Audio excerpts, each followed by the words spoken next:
আপনারা জানেন অলিয়া উলিয়ার ঘাঁটি 360 আউলিয়ার পূর্ণভূমি, যিনি ইয়ামন থেকে সিলেটে আগমন করেছিলেন আজ থেকে প্রায় 700 বছর আগে। সেই 360 আউলিয়ার বাদশাহ হযরত শাহজালাল রহমতুল্লাহি আলাইহির মাজার শরীফে আমরা অবস্থান করছি। যদিও আমরা ভিন্ন কাজে আসছিলাম, কিন্তু এখানে এসে দীর্ঘ সময় থেকে আমার এক ভাইকে আমরা দেখছি, তিনি ক্লান্ত হয়ে পড়ছেন, বিভিন্ন জায়গায় স্থানান্তর করছেন, এক জায়গা থেকে অন্য জায়গায় বসছেন এবং হাঁটছেন। আমরা আসলে ওনার বিষয়টা একটু জানার চেষ্টা করছি যে আসলে উনি কি কোনোভাবে অসুস্থতা ভোগ করছেন বা কোথা থেকে আসছেন, কী কারণে আসছেন, আমরা জানার জন্য কিন্তু ওনার কাছে আমরা যাচ্ছি। আপনারা একটু আমাদের সাথে থাকবেন। হ্যাঁ ভাইজান, আপনার বাড়ি কোন জায়গায়? আসসালামু আলাইকুম রহমতুল্লাহি ওয়া বারাকাতুহু। ভাই, আপনি কি আমার দেশের বাড়ি গোপালগঞ্জ টুঙ্গিপাড়া। এখানে কি আপনি কোনো মানে অস্থিরতা ভোগ করছেন? জি, খুব মানসিক প্রেশানিতে আমার খুব প্রেশার উঠছে, বুকে খুব ব্যথা। আমি পারিবারিকভাবে খুবই অশান্তিতে আছি, কারো কাছে বলতেও পারছি না, সলিউশনও পাচ্ছি না।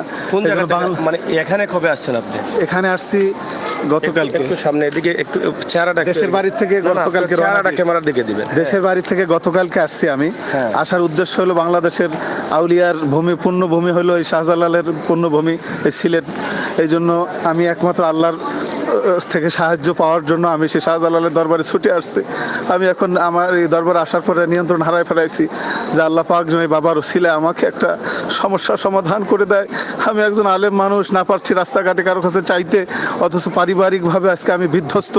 আমাদের এলাকার টুঙ্গিপাড়া যারা বড় বড় নেতা, আওয়ামী লীগের সেক্রেটারি বাবুল ভাই, উনিও জানে আমি পারিবারিকভাবে 2 থেকে 3টা টুঙ্গিপাড়ায় গোপালগঞ্জের প্রধানমন্ত্রী এলাকার। জি, আমার সেখানে নেতারা জানে আমার পারিবারিকভাবে খুবই আমি সমস্যায় আছি। আমি 2টা সমস্যার কারণে আজকে জর্জরিত। একটা হলো ঋণের কারণে, আর একটা হলো পারিবারিক সমস্যার কারণে। আমার ছোট ভাইয়ের বউকে আমার আব্বা ঘর দান করে দিছিল, সেই বউ আবার আমার কাছে বিক্রি করে ফেলাইছে। সেই ঘর বিক্রি করার পরে আমার আর এক ভাই আমার সে কেনা ঘর ভাঙ্গা সুরমার করে দিছে। আর এই যে টাকা দিয়ে আমি সেই ঘর কিনছিলাম, সেই ঘরের টাকাটা আমার শ্বশুরবাড়ি আমার ভাইরা সবাই মিলে দিচ্ছিল। এখন ঘরও কিনা, ঘরও হাতছাড়া হয়ে গেছে। আর যাদের থেকে টাকা আনছিলাম তারাও আমার উপরে খুব রাগান্বিত, তাদের টাকাও দিতে পারছি না। আপনি ঋণ করে নিয়ে আসছিলেন? জি, ঋণ করে আমি সেই বাপের ঘর কিনছিলাম আমার ভাইয়ের থেকে, আমার আব্বা জি ঋণ করে। আর সেই ঋণের বোঝায় আজকে আমি দেউলিয়া হয়ে গেছি। আমি একজন আলেম মানুষ, মানুষের কাছে হাত পাততে পারছি না। মাদ্রাসা পড়ছেন?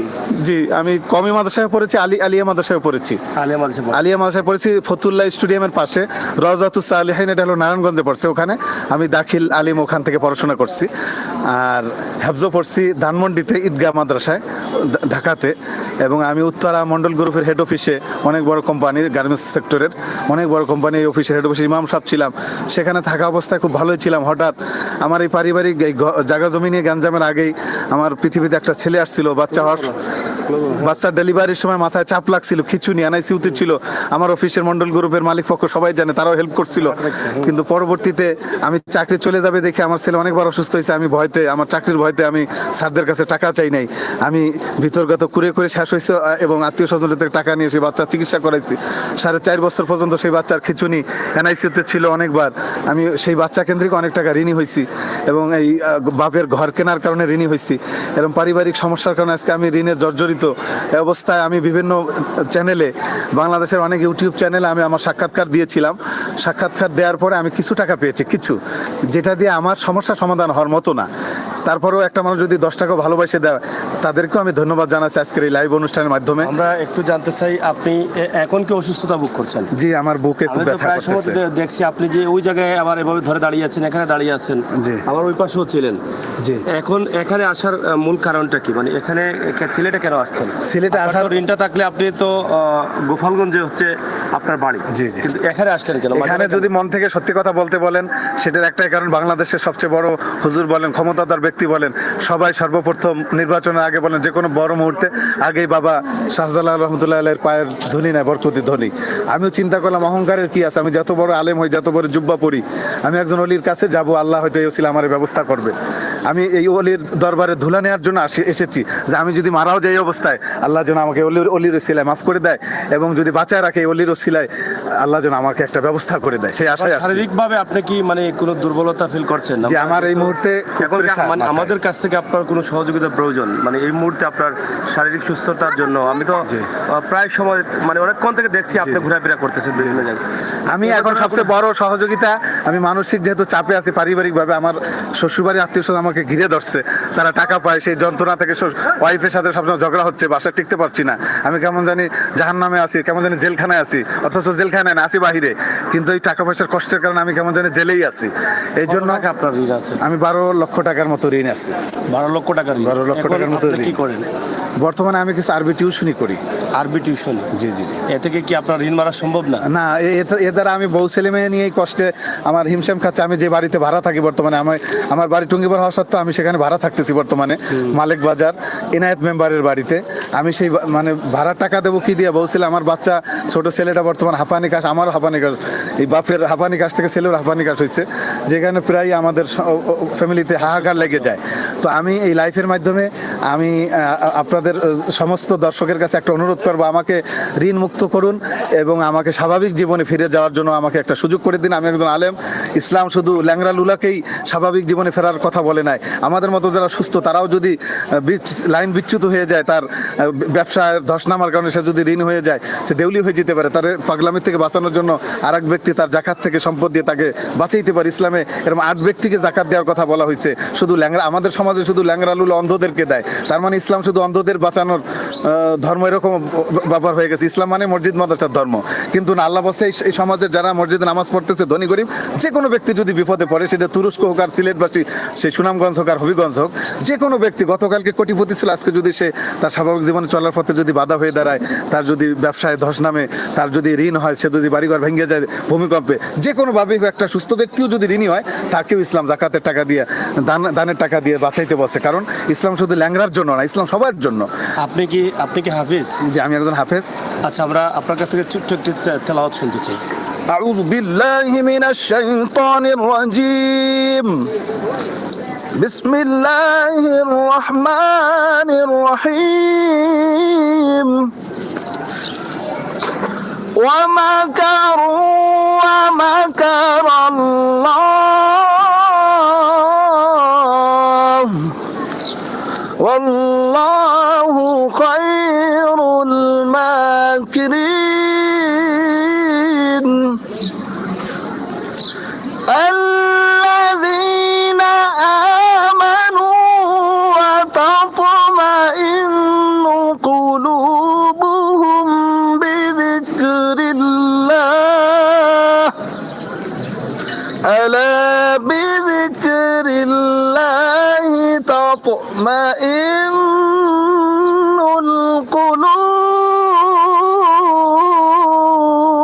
القلوب صدق الله العظيم। আমি শ্রোতাদেরকে একটি কথাই বলবো, আমি একজন হাফেজ। আমাকে যদি কোনো টাকা পয়সা দিয়ে হেল্প করতে না পারেন, ঋণ থেকে মুক্ত করতে না পারেন, আমি মানসিকভাবে টেনশনে ধ্বংস হয়ে যাব।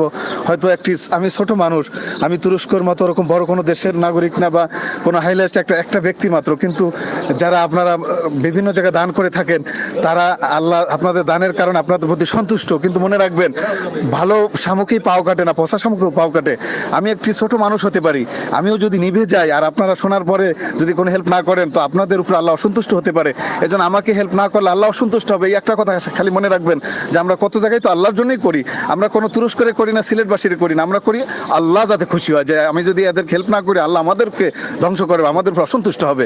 তো আমি সেই জন্য আপনাদের কাছে আমি বাঁচতে চাই, আমি স্বাভাবিক জীবনে ফিরতে চাই। আমি আজকে পাগল হয়ে যাচ্ছি, একেবারে ভারসাম্য হারাই ফেলাচ্ছি। এই জন্য আপনাদের কাছে শেষের আমার যাই হোক, আমরা এক মিনিট, আমরা আসলে উনি হাফিজ কিনা, মাদ্রাসায় পড়েছেন কিনা, এই জন্য ওনার কাছ থেকে তেলাওয়াত শুনেছি। আলহামদুলিল্লাহ, অনেক চমৎকার করেছেন। আর হয়তো বা ওনার শরীরে সমস্যা আছে, যিনি হয়তো বেশি তেলাওয়াত করতে পারছেন না, তবে মানুষ মানুষের জন্য একতা চিরসত্য। এই সিলেটের পবিত্র মাটিতে জন্মগ্রহণ করেছেন অসংখ্য অলিয়া উলিয়া। এই অলিয়া উলিয়ার বাদশাহ যিনি হযরত শাহজালাল রহমতুল্লাহি আলাইহি মাজারে তিনি এসেছেন বুক ভরা আশা এবং ভালোবাসা নিয়ে। এখান থেকে হয়তো শান্তিতে ফিরে যেতে পারবেন ওনার জন্মস্থান সেই টঙ্গিপাড়াতে। আমরা আশা করব আপনারা দেশে এবং বিদেশে যারা আছেন অবশ্যই আমরা ওনার নাম্বার দিব, আপনারা হয়তো ওনার খবরটা নেবেন, খোঁজ খবর নেবেন, উনি আসলে কি বিপদগ্রামী, আসলে কি বিপদে আছেন সেটা যাচাই বাছাই করে যদি সম্ভব হয় আপনারা সাহায্যের হাত বাড়িয়ে দিবেন। আমরা হযরত শাহজালাল রহমতুল্লাহি আলাইহির মাজার শরীফে প্রায়ই কিন্তু আপনাদের কাছে ভিডিও তুলে দিই, বিভিন্ন জায়গা থেকে বক্তবৃন্দরা আসেন, তাদেরকে উপস্থাপন করি। ঠিক একইভাবে আজও এসেছিলাম, এসে যখন এই ভাইটি আমার চোখের সামনে পড়লেন, বিভিন্ন জায়গায় দেখছি এত স্বাস্থ্যবান একজন ভালো মানুষ দেখা যাচ্ছে, কিন্তু উনি যে এত দুর্বল হয়ে পড়ছেন, কি কারণে পড়েছেন সেটা কিন্তু জানার জন্য ওনার কাছে কিন্তু আমাদের আশা। এবং ওনার সাথে কথা বলার পরে অনেক কথা শুনেছি, আসলে কি উনি কষ্টে আছেন। যে কথাগুলো বলেছেন যে একজন হাফিজ, একজন আলেম, একজন ইমাম, তিনি ইমাম ছিলেন কিন্তু আজকে ঋণের কারণে বাড়ি ছাড়া, ঘর ছাড়া, নিজের বিঠে মাটিও নেই, অন্য জায়গায় থাকছেন, আজকে আপনাদের কাছে সাহায্য চাচ্ছেন। হ্যাঁ, আপনারা হয়তো বলতে পারেন যে তার প্রমাণ কি, বাস্তব প্রমাণের প্রয়োজন।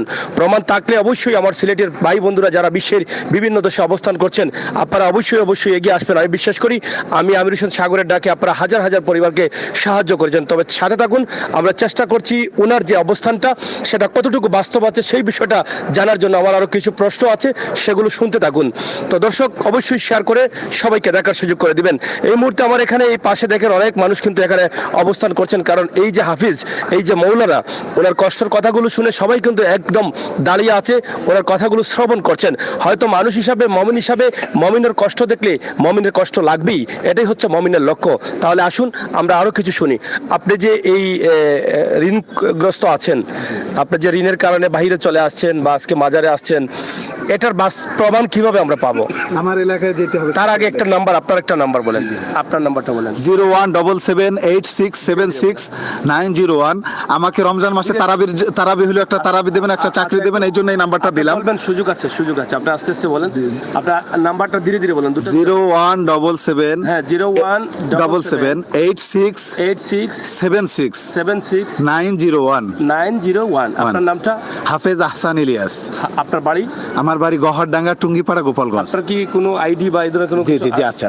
হ্যাঁ, আমার আব্বা বাংলাদেশ পানি উন্নয়ন বোর্ডে চাকরি করতো, অবদা অফিস বলে, আমাদের এলাকায় সবাই চেনে অবদার বেলায়েত মেয়া নামে। এটা হচ্ছে আহসান ইলিয়াস। আহসান ইলিয়াস আপনার নাম হচ্ছে, পিতা হচ্ছে মোহাম্মদ বেলায়েত হোসেন, শামসুন নাহার মাতা। আপনার বাড়ি হচ্ছে, ঠিকানা হচ্ছে বাসা হোল্ডিং, শিকদার বাড়ি, গ্রাম হচ্ছে গুপের ডাঙ্গা, ডাক হচ্ছে খাদেমুল ইসলাম, এবং 8121 টঙ্গিপাড়া, গোপালগঞ্জ। এটা হচ্ছে আপনার আইডি। আপনি যে বিপদে আছেন, এটা কি মন্ডল গ্রুপে মসজিদ চাকরি করছেন? জি। আচ্ছা, আপনি যে বিপদে আছেন এটার প্রমাণ কি? আমি যে বিপদে আছি এটার প্রমাণ হলো আমাদের এলাকার যত ইউটিউব চ্যানেল আছে, প্রত্যেকটা চ্যানেল আমার সাক্ষাৎকার ছড়াই দেওয়া হয়েছে। এমন কোনো চ্যানেল নাই যেখানে আমাকে না দেখছে মানুষ, কিন্তু শুধু দেখেই রয়েছে, কিন্তু আমার কোনো সমস্যার সমাধান হয়েছে কিনা এইটা কেউ করেও না, দেখতেও আসে না, শুধু দেখছে আমি ভাইরাল হয়েছি, আমি মানুষের সাহায্য চাই। তারপরও কিছু ব্যক্তি করেছে সামান্য, যেটা দ্বারা আমার সমস্যার সমাধান হয় নাই। এই জন্য আমি সকলকে উদাত্ত আহ্বান করব যে আমাকে যদি রমজান মাসে একটা তারাবির ব্যবস্থা, একটা হেফজোখানার শিক্ষক বা একটা মসজিদের ইমাম, যদি কোনো ব্যক্তি এখন আমাকে পারেন, আমি রমজান মাসে তাইলে সিলেটে থেকে যেতাম এবং আমার একটা কর্মসংস্থানও যদি হইতো। সেই জন্য আমি আমার আরেকটা নাম্বার দিচ্ছি আর কি, 01960439484, 01960439484। এটা আমার বিকাশ এবং নগদ পার্সোনাল।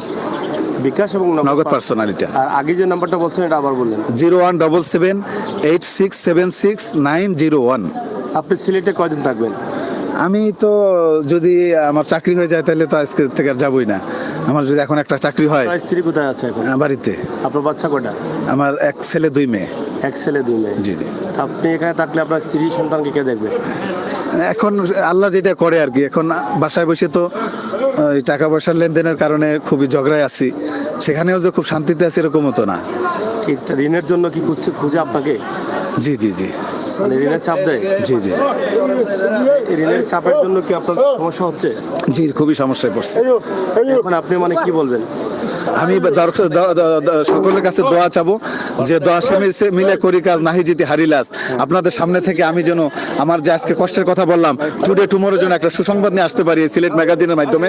আমি সিলেট ম্যাগাজিনের প্রতি আমি আপনার নাম তো সাগর ভাই না, সাগর ভাই যেন আপনাদেরকে আমার বিষয়ে সুসংবাদ দিতে পারে, আমি সেই দোয়া প্রত্যাশা করছি ইনশাআল্লাহ। যেন এই শাহজালালের পূর্ণভূমি থেকে আমি খালি হাতে ফিরে না যাই, আমার কমসে কম একটা চাকরি যেন হয়, আমার জন্য বউ ছেলে মেয়ে নিয়ে ডাইল ভাত খাওয়ার জন্য আমার জন্য রমজান মাসে একটা তারাবির নামাজ যদি আমি পড়াইতে পারি একজন হাফেজ হিসাবে, আমি সবচেয়ে বেশি গৌরব নিজেকে আল্লাহর কাছে শুকরিয়া আদায় করবো যে একটা হাফেজ যদি রমজানে তারাবি পড়াইতে না পারি তাহলে আরো বেশি আমি মানসিকভাবে ভেঙে পড়বো।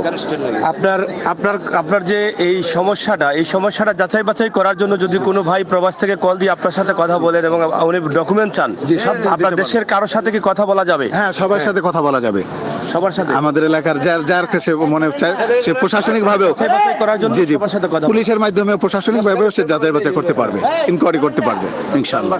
এটা ওপেন বিষয়, এখানে কোনো লুকোচুরি নাই। আমি ভিক্ষা করতে আসলে গোপনে করতাম, মিডিয়ার সামনে না। মিডিয়ার সামনে মানে পুরো দেশবাসী দেখতেছে, এখানে কোনো লুকোচুরির সুযোগ নাই। আমার শ্বশুর বাড়ি আছে, আমার নানা বাড়ি আছে, সবাই দেখতেছে, আমার মামা একজন পুলিশ অফিসার, তো যেই কারণে এটা কোনো লুকোচুরির বিষয় না।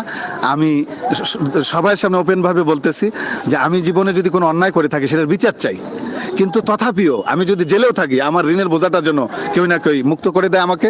আমি মানুষ জেলে থাকলে যেরকম কষ্টে থাকে, বাইরে আমি জেলের থেকে বড় কষ্টে আছি, এই জন্য আমি আমার বিচার চাই। যদি কোনো অন্যায় করে থাকি তথাপি আমি ঋণ থেকে বাঁচতে চাই। ঋণের বোঝা এত কষ্টের যা এই বুক ফাইটে যাচ্ছে, বুঝাইতে পারবো না কাউকে আমি। কথা অনেক বলেছি, অনেক শুনেছি। সিলেটের ম্যাগাজিন টিভি থেকে প্রায়ই কিন্তু আমরা এই সমস্ত অসহায় মানুষগুলোকে আপনাদের কাছে নিয়ে আসি, রাস্তা থেকে, ঘাট থেকে, অলি থেকে, গলি থেকে, যেখানেই আমাদের চোখের সামনে পড়ে সেখান থেকেই কিন্তু আমরা আপনাদের সাথে হাজির হয়ে যাই। আমরা আজকে আশা করছি, ভাই একটা মিনিট রাখেন, আপনি আমার সাথে পরে কথা বলবেন। আমি এটা শেষ করি, আমি পরে কথা বলবেন। আপনার দায়িত্বশীল যারা আছে তারা আমার সাথে কথা বলবে। আমি এখানে একজন অসহায় মানুষের সাথে কথা বলছি, আপনি আমার সাথে পরে কথা বলবেন। না না, আইএসটানের সমস্যা ক্ষতি হচ্ছে না, এটা আমি জানি। আপনি আমার সাথে একটু পরে কথা বলেন, আমাকে শেষ করতে দেন, পরে কথা হলে কথা বলবেন আপনি আমার সাথে। একজন মানুষের দেখছেন, একজন মানুষ কষ্টের কথা বলছে, এটা কি ক্ষতি হচ্ছে? একটু পরে কথা বলবেন, আপনার যা বলার প্রয়োজন হয়। যাই হোক, হযরত শাহজালালের মাটিতে আছি, একজন অসহায় মানুষ নিয়ে কথা বলছি, তারপরও কি সমস্যা হচ্ছে সেটা আপনারা দেখেন। এখানে আমি রং তামসা করি নাই, একজন মানুষের কষ্ট শুনছি। মানুষটা বুকের ব্যথা এখানে দাঁড়িয়ে আছে, এই পালাতে ধরে দাঁড়িয়ে আছে অনেকক্ষণ থেকে, কিন্তু এটাতেও ডিস্টার্ব দেওয়া হচ্ছে। এই হচ্ছে আমাদের সমাজ।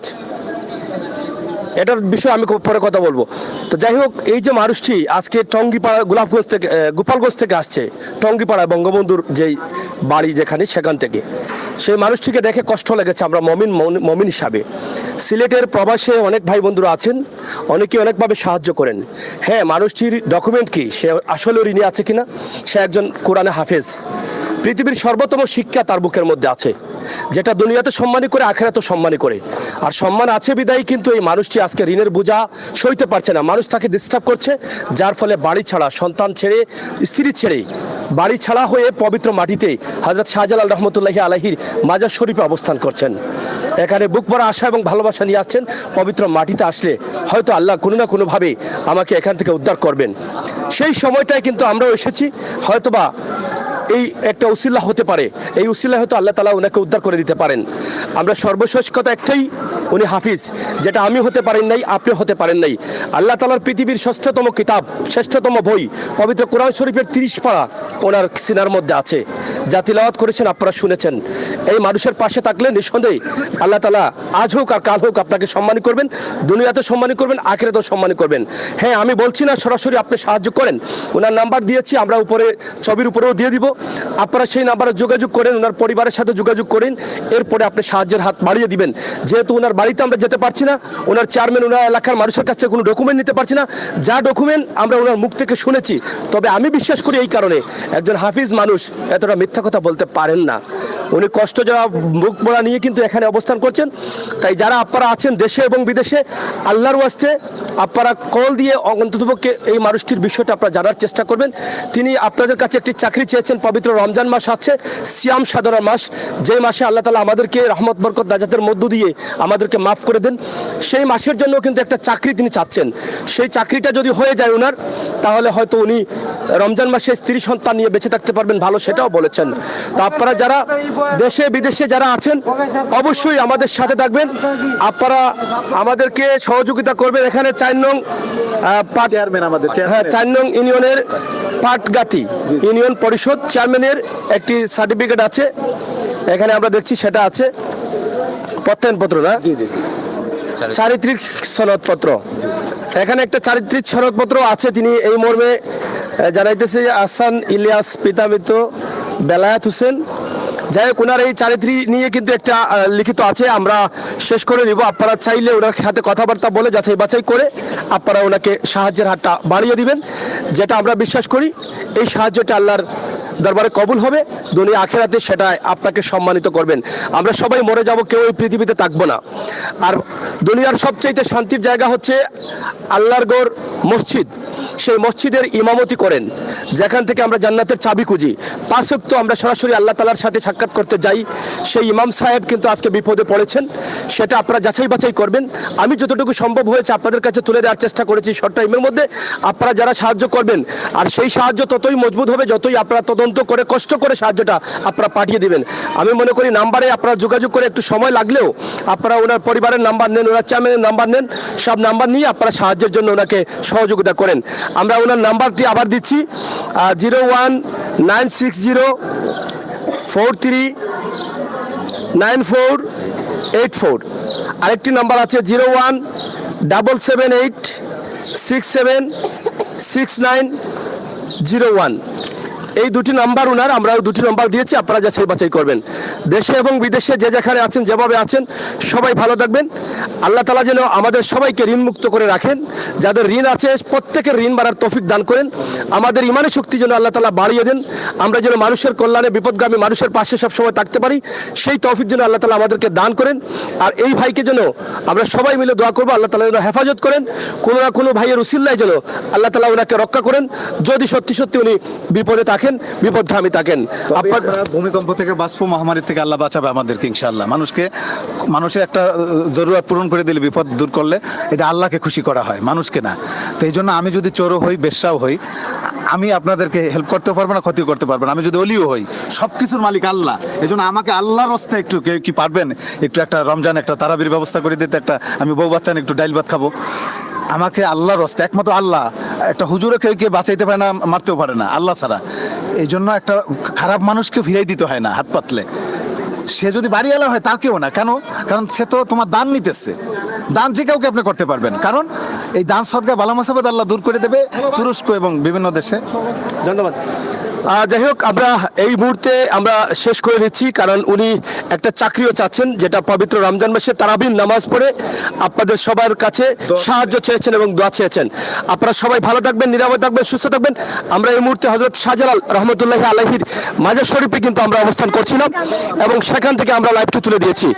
এখানে দেখেন শত শত মানুষ কিন্তু আমার লাইভে এই মুহূর্তে অবস্থান করছেন।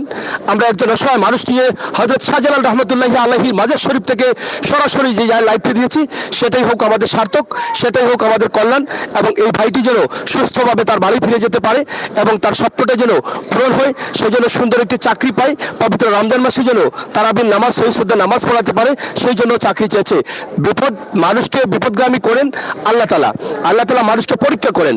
হয়তো আজকে এই কোরআনে হাফিজ এই মৌলানাকে বিপদে ফেলেছেন, কিন্তু আল্লাহ পরীক্ষা করছেন। নিঃসন্দেহে এই মানুষটি আজকে সিলেটের মাটিতে কেন উনি আসবেন? সিলেটের মানুষ যারা আছেন তারা হয়তো এখান থেকে হয়তো সবের অংশীদার হবেন, এই মানুষের দোয়ায় হয়তো অনেক বড় হতে পারেন, কারণ এই বিপদ কারোর জন্য আসে কষ্টের, আর কারোর জন্য নিয়ামত হয়ে আসে। হয়তোবা ওনার দোয়াটা আপনার জীবনে কবুল হয়ে যেতে পারে, হয়তোবা ওনাকে সাহায্য করলে, এই সাহায্যটা আল্লাহর দরবারে কবুল হলে আপনি এ থেকে আরো উপকৃত হতে পারেন। এই জন্যই কিন্তু আল্লাহ তাআলা কিন্তু মানুষকে বিপদে পালান। বিপদ দেওয়ার মালিক আল্লাহ, উসিল্লা করেন কারা? আমরা উসিল্লা করে আল্লাহ তাআলা উদ্ধার করেন। ইনশাআল্লাহ এই ভাইটিকে যারা দেখছেন অবশ্যই আপনারা সহযোগিতা করবেন, আমরা আশা করছি। সকলের সুস্বাস্থ্য দীর্ঘায়ু কামনা করে হযরত শাহজালাল রহমতুল্লাহি আলাইহির পবিত্র মাটি থেকে 360 আউলিয়ার বাদশা ইয়ামন থেকে যিনি এসেছিলেন আজ থেকে প্রায় 750 বছর আগে, সেই পবিত্র মাটি, সিলেটের ঘাটি, অলিয়া উলিয়াদের মাটি, পবিত্র ঘাটি, আধ্যাত্মিক রাজধানী সিলেটের পবিত্র মাটিতে এই মানুষটি এসেছেন বুক ভরা আশা নিয়ে। ইনশাআল্লাহ আল্লাহ তাআলা সেটা যেন কবুল করেন। ভালো থাকেন, নিরাপদে থাকেন, সুস্থ থাকেন। আল্লাহ হাফেজ।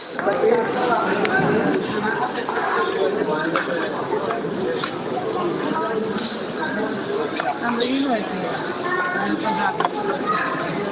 আমার জন্য আপনারা সবাই দোয়া করেন, আল্লাহ যেন ব্যবস্থা করে দেয়।